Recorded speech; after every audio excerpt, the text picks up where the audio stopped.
Hi there, and welcome again to the Explaining History podcast.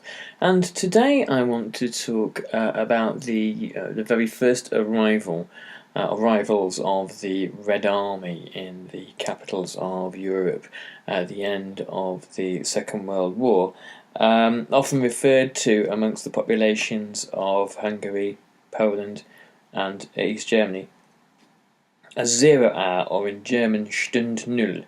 I'm going to be looking at Anne Applebaum's book Iron Curtain, and if you recall, I've often talked about her overview history of Stalin's Gulag system, and so I've got a lot to say for Anne Applebaum and her writing.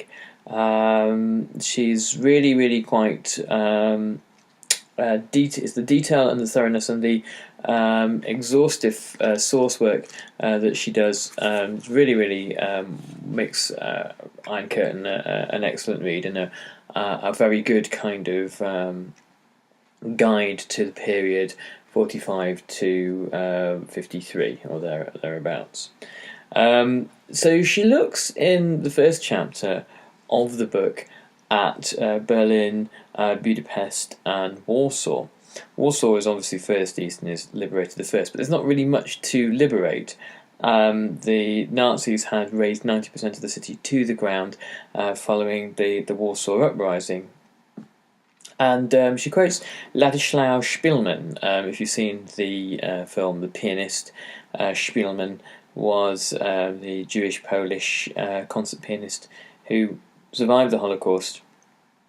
And he writes in 1945, on the 16th of January 1945, 11 days before the liberation of Auschwitz.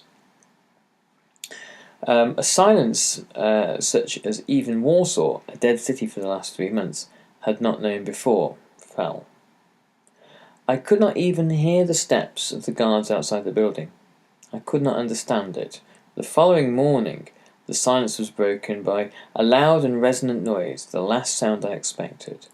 The Red Army had arrived, and their loudspeakers were broadcasting a message in Polish throughout the city, saying that the city had been liberated. Now, one of the books I looked at some time ago was Kenneth Lowe's Savage Continent, and it really makes the point that fighting and violence did not end in 1945, but a whole host of new ethnic rivalries and the violent repression of not just Germany, but of much of occupied Eastern Europe began under the Soviet Union.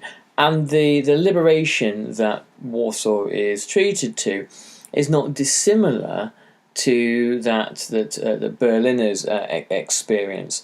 Red Army soldiers are every bit as violent and predatory towards Poles as they are towards Germans. The only factor that makes it any different is, of course, when the Red Army reach Germany, they are bent on revenge, and they see some kind of legitimacy to what they are doing. The 12th of February 1945, when the Siege of Budapest came to an end, and if you want to know more about the Siege of Budapest, I have done a podcast on it sometime last year. Normally when I say sometime last year, it turns out it's like 2 or 3 years ago, which is about the alarming passage of time, but there you go. The Siege of Budapest came to an end on the 12th of February, and a Hungarian civil servant wrote, I got to Castle District. Not a soul anywhere. I walked along Verboci Street. Nothing but bodies and ruins. Supply carts and drays. I got to Stentharamslag Square and decided to look in at the council in case I found somebody there. Deserted. Everything turned upside down and not a soul. So the world that the conquerors of the Red Army inherited was one that had been comprehensively devastated by both the German army and the Red Army, and in this case the fascist forces of the Arrow Cross and the Hungarian Szalasi regime. So the Red Army were immensely aided, and the Soviet regime was immensely aided in its task of colonizing Eastern Europe by the fact that the entire half of the continent had been reduced to abject destitution and anarchy. There literally in Warsaw and in Budapest is no government to depose. In Berlin, the situation is remarkably similar. One diarist wrote that when the Red Army finally took control of the streets, the night was far too quiet, wrote one chronicler. Not a civilian in sight. The Russians have the streets entirely to themselves, but under every building people are whispering, quaking. Who could ever imagine such a world, hidden here, so frightened, right in the middle of a big city? The norms and the practices of everyday life are completely overturned by war and by the fall of the regime. And these two events happening simultaneously, that not only is the country under siege and the capital city under siege, but also the regime has effectively abdicated all ability to rule, all responsibility to rule at the same time. And the wish of nearly all Berliners at this point is simply, for one way and another, for the fighting to end. And the desperation for simply any kind of break in the hostilities means that when they do end, and they end on obviously Soviet terms, there is some manner of relief. Across Germany, it should be pointed out, a mass wave of suicides breaks out as people, not simply just ardent Nazi members, but ordinary Germans who cannot envisage the horrors of life under Soviet rule, take their own lives. Anne Applebaum writes, although it is logical to begin any history of the communist takeover of Eastern Europe with the end of the war, it is in some ways deeply misleading. The people of the region were not faced with a blank slate in 1944 or 1945 after all, and they were not themselves starting from scratch, nor did they emerge from nowhere, with no previous experiences ready to start afresh. Instead, they climbed out of basements of their destroyed homes, or walked out of forests where they had been living as partisans, or slipped away from the labour camp where they had been imprisoned, or if they were healthy enough, embarked on the long, complicated journeys back to their homelands. Not all of them even stopped fighting when the Germans surrendered. As they crawled out of the ruins, they saw not virgin territory but destruction. And of course, in all these cities, the living were cheek by jowl with the dead. Across Berlin, Budapest, Warsaw, and other European cities, particularly the cities of the East, which had been the battlegrounds between the Red Army and the Wehrmacht, the dead remained unburied. There was the air was full and suffused with the scent of the decomposing bodies of neighbours, friends, and loved ones. So the devastation of Europe, the chaos that the war had brought, the flattened and destroyed cities, the vast hectareage of farmland destroyed, the lost generations of people to work the land and to make society grow, the concentration camps, and most of all the Holocaust, were the way in which inadvertently the Nazis gifted Eastern Europe to Stalin. The chaos that the Nazi regime had wrought opened the door to Stalinism to march as far as Berlin. And as Anthony Beevor always points out in his various histories of the Second World War, that had initiatives such as D-Day failed, the Red Army may well have ended its march, not at Berlin, but at Calais. One of the interesting, perhaps slightly unsurprising, given the times in which these sorts of things have happened before, but one of the interesting features of Warsaw, particularly, is within a few weeks how the city starts to come to life again. That the marketplaces begin to fill, people begin to buy and sell the things that they need, repairs start to be done to buildings, electricity begins to be switched back on, and even a tram is running within the first few weeks of liberation. Um, the diarist Stefan Kieślowski writes, "In the ruins of the streets, there's commotion like never before. Trade buzzing, work booming, humour everywhere. The mob teeming life flows through the streets. Nobody would think that these are all victims of a massive disaster, people who have scarcely recovered from a catastrophe, or that they are living in extreme inhuman conditions." And during the Russian Civil War, during the period of war communism, and famine and internecine strife, when the policy of war communism was lifted very quickly during Lenin's new economic policy era, the towns of Russia and cities and marketplaces very quickly fill with small traders looking to survive. Commerce very rapidly returns.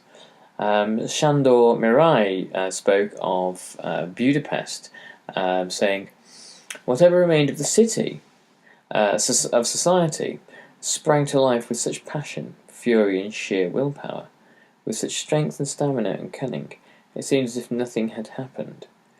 Out on the boulevard there were certain stalls and gateways, selling all kinds of nice food and luxury items, clothes, shoes, everything you could imagine, not to mention the gold Napoleons, morphine and pork lard.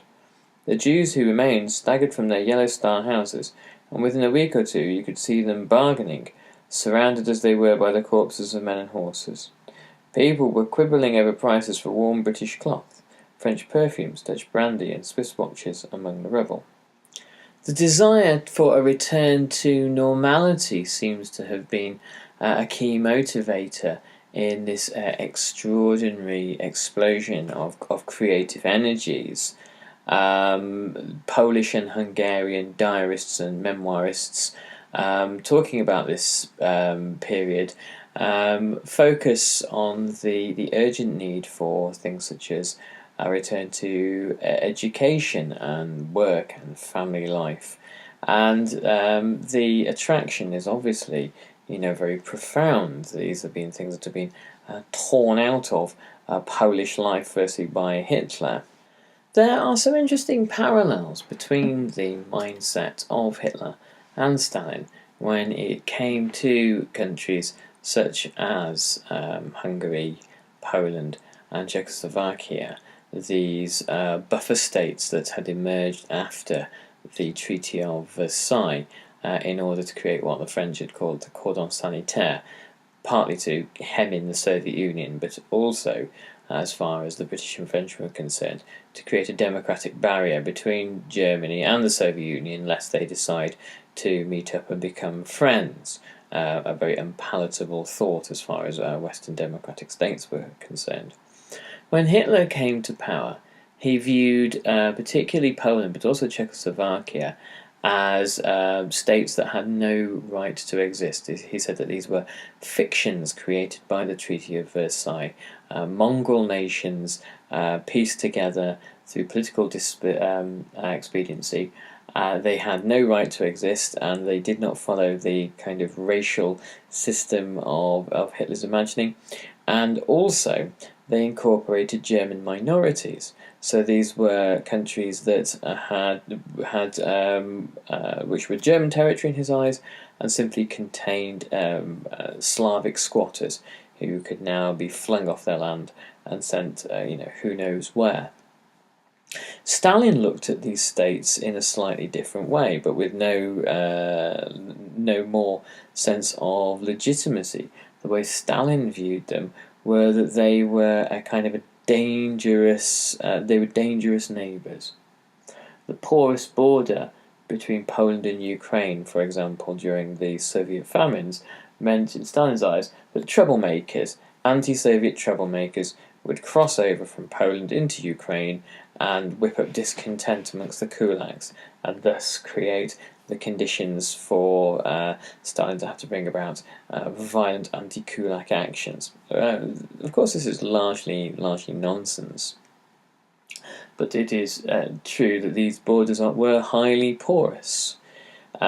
Stalin looked at any state along his borders with immense suspicion and saw them as being the the means by which not just people but ideas could filter into the Soviet Union, and it was the ideas particularly that Stalin saw as threatening and dangerous. So one of the reasons for establishing a Soviet cordon sanitaire, a buffer zone, was to make sure that there were that if any future war would be fought in Eastern Europe, not on Soviet territory, but also to make sure that dangerous ideas, dangerous thoughts, and troublemakers in general didn't exist on the Soviet border. That they were that the danger was pushed back to Western Europe.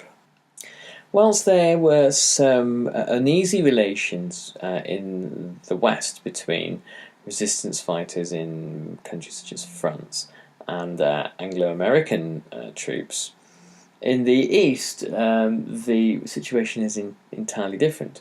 For the most part in the West, there was some grudging admiration of partisans and resistance fighters, and some limited sense of common cause. In the East, liberated partisans, unless they had been officially Soviet-sanctioned and Comintern-sanctioned, were seen as dangerous, and there was every reason to arrest or execute them, as there was to attack the retreating Nazis. And in the West, whilst the collaborationist governments of Western Europe, such as France and Italy, and to some extent the Netherlands, shipped their Jews to Auschwitz with no small amount of collaboration and participation. What can be said to be true is that those states at the end of the war were all intact. They hadn't been dismantled. The governments were still there. The governments still functioned. They may have been occupied by the German army, but by and large it is French and Italian passport clerks who are, or railway officials who are deciding where Jews are sent. In Eastern Europe, not only have the governments been either overthrown or are, in the case of Hungary, under Horthy, and then later under Szalasi, so powerfully controlled by the Nazi regime that they are almost barely non-functioning as independent entities themselves.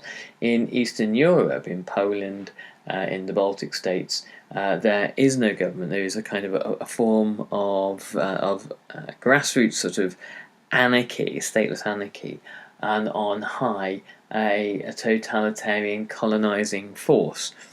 And the reason that the Holocaust is able to be perpetrated in its final form, in the form of Auschwitz and the other camps in Poland, is based around this, is because there is essentially no functioning state there. And therefore it is far easier to turn somewhere like Poland into a laboratory for genocide, trying different approaches to mass killing. As a result of this, as a result of the fact that the Eastern Europe is where the Red Army and the Nazis met in battle for the most part, the world in which survivors emerged into was radically different from those of their Western counterparts. There were, for example, some 5.5 million Polish deaths during the war, or thereabouts, and some 6 to 9 million perhaps German deaths, whereas the sum total of British military and civilian deaths adds up to 360,000 individuals.